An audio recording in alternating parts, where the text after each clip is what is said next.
पंथौ मीडियाना ताबिरिबो पुनमकु अमुहन तराम नोक्सरी ngасigi maruoiba paw khradang lokatuna miyamda pawdamjari aroibada thadau inpina makoi kuki nate haina phongdorakre official oiba he letter da phongdorkleba wafum asida arambai tengolgi PRO Robin Mangangna asumna hangli let pausu nemsa su thadaune moise leibak thugaiba yaude haigadauribara एटीगी Robin ऐसे CSO अमदा याउख्रगा लान याउजदबा नुपानी हाइब यागद्रो मसिगी पाउखुमदा इदुनिंगथौ फेसबुक पेज दा सुमना पाउखुम पीरी लान मनुंग थियोरी अनि खक पुखलाई अहनबदा कुकी नोमेनक्लेचर गी मिंगदा सेपरेट एडमिनिस्ट्रेशन नत्रगा यूनियन टेरिटरी तानबा कुकी ह्यूमन राइट ऑर्गेनाइजेशन हाइदना यूएन दा एफलेट तौई अदुना वालना कुकी सखंगी क्लेम तौबा डिमांड तानबदा एडवांटेज लैगनी हाइबा ग्रुप नि ब्रिटिश सिंगना खंगबसु कुकी हाइरगा खंगनै हाइदना एंग्लो कुकी वार थ्योरी मतम चंगना सागत की बनी अनि सुबदा जो कम्युनिटी हाइदना मिजोराम गी सीएम न सेम्बा जो नोमेनक्लेचर दा सच्ची हाइबा ग्रुप अमसु थोरई जो दा हाइबा असिना थादौ जोमी मिजो सिन लोइना जो कम्युनिटी गी मनुंग सली हाइबनी यानबा पोरकपा ngamdabadagi कुकी जोमी काउंसिल हाइदना सेमलगा मणिपुर दा थबक तौबा होई गवर्नमेंट ऑफ इंडिया गा वारी सानरी गवर्नमेंट ऑफ इंडिया दा वारी सानरी बा असिदा जो कम्युनिटी हौदोकपा सिनमिजो याउदे थादौ सिंगना कुकी नते मसाना हाइजरकलगदी कुकी सिंगी नेशन स्टेट जालेंगम गी थ्योरी फेल ओइरे थादौ सिंगसे अमुक जो कम्युनिटी दा माइ ओनसेलकदौरिब्रा हाइबा क्वेश्चन अदुनी लाक्लिबसे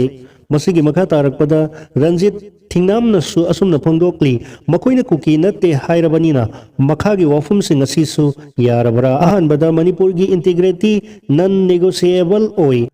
थुगाइनबा होनरकपा खुदिंगमक्की मायोक्ता लेपकनी अनीसुबदा एनआरसी मणिपुर दा बेस ईयर 1951 दा पांगथोक्तुना फॉरेनर ओइरंबसिंग मरमदमदा हलहनबदा यारबरा अहुमसुबदा मैतैना शेड्यूल ट्राइब एसटी ओइबदा येलरोइदरा मरी सुबदा MLR अमसुंग LR Act 1960 मतमगा सानब मोंग द सेमदोकपदा यारबरा इदु निंगथौगी अतोपा पोस्ट अमदना म्यांमार पो डेमोक्रेसी मूवमेंट लाकपदगी सेंथोरकपा म्यांमार मसा लाख 53 लीगली थाईलैंड दा लैरी इलीगली संगलक्तुना लैबसिना 5 लाख म्यांमार मसानी रिफ्यूजी सिंग थाईलैंड मनुंगदा प्रोफेशन खरदा अथिंगबा थमली मरु ओइना driver body massage street vendor अमदी tourist guide की थबक तौबा थाईलैंड मनुंग याहंदे रिफ्यूजी सिंगी मनुंग म्यांमार मचा लिसिंग मंगा रोम हेनबदी थाईलैंड की मनुंग क्राइम तौबगी क्रिमिनल केस ता सेनबगी थाईलैंड गवर्नमेंट की लॉ की मतुंग इना फारगा थमली अतोपा पाव अमदना म्यांमार मनुंग लैरिबा PDF ना अतोपा PDF की मियोई अमा फारगा वाहंग पाहंग तौबदा मखोइगी कस्टडी मनुंग लैखिद्रे PDF मसेलसु यानद्रे अतोपा पाव खरदंग मथंग मथंग पावदमजरी सिंगतम अनिमक्ता खुलंगाकपा फाबा खुलाई फाबगी थवंग चप मानना चथगदवनी खुलंगाकपा फाबा पुनबा अमदी खुसु खुलाई फागतपगी थबक चथरिबसे नाकल अनिमक्ता चप मानबा मोंगदा तौननबा तंपाकी मफम सिंग खक्तदा तौरकपा थोक्लबदी लमदम असिदा लैरिबा ममा ओइबी कयाना अमता ओइना अकन खोंजंग चंगसिननबा सेम सादुना लैरि हाइना सिंजंग मैतु लिलोंग अपुनबा मैरा पाइबी लुपना अकन वाफम थमलकली कार अमा खंगौदना मै हौरकपदगी थौरकपा मिसु सीरे कार अमा खंगौदना मै हौरकपदगी सागलक्तुना कार दो थौरकपा मियोइसु लैखिद्रे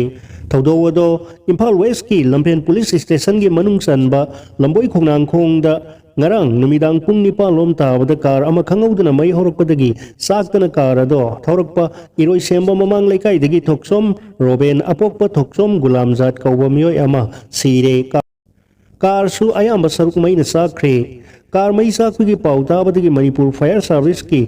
फायर टेंडर अनि संगसिनदुना मई कनबगी थबक सथखी अदुबु मकोइना मफम अदुदा थुंगलबा मतमदा अयाम्बा कारगी सरुक मई साकलमले लैखिद्रबा मियोयदो थोक्सोम रोबेन ओइरंबा याई खनखी मैना साख्रबा कार अदुगी registration number MN01AZ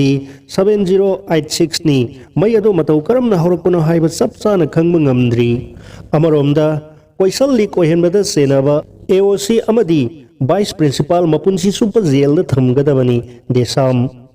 Board of Secondary Education Manipur Bosemna Lauduna Pangthokliba High School Living Certificate Examination gi Social Science Subject Thokpana Mete Exam gi Mangoinana Koisal Lik Ohenbada Senaba AOC Amadi Vice Principal Mapunsi Chupa Jail da Thamgadabani Haina Democratic Student Alliance of Manipur Desam gi Maikai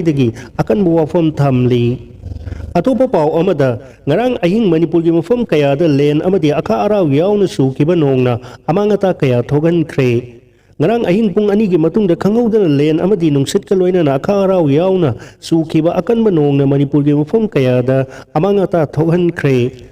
Ekar tara manga da tharamba popi pamji sing yanthatuna manghan kre ain gi wangmada popi pamji sing tharamba manghan bagi thabak sing chatharak pagi manung sanna Tengnopan district ki Tengnopan police na konba kudai laifam khunda laiba singsang pareng da tharamba popi pamji sing ngarang security force ki kangbuna yanthatuna manghan kre popi pamji sing yanthatuna manghan khiba ado sub divisional magistrate Tengnopal yaubak security force amasung forest division Tengnopal gi apunba team na singsang pareng adu da ekar tara manga rom da pak sanna tharamba popi pambi sing yanthatuna manghan khibani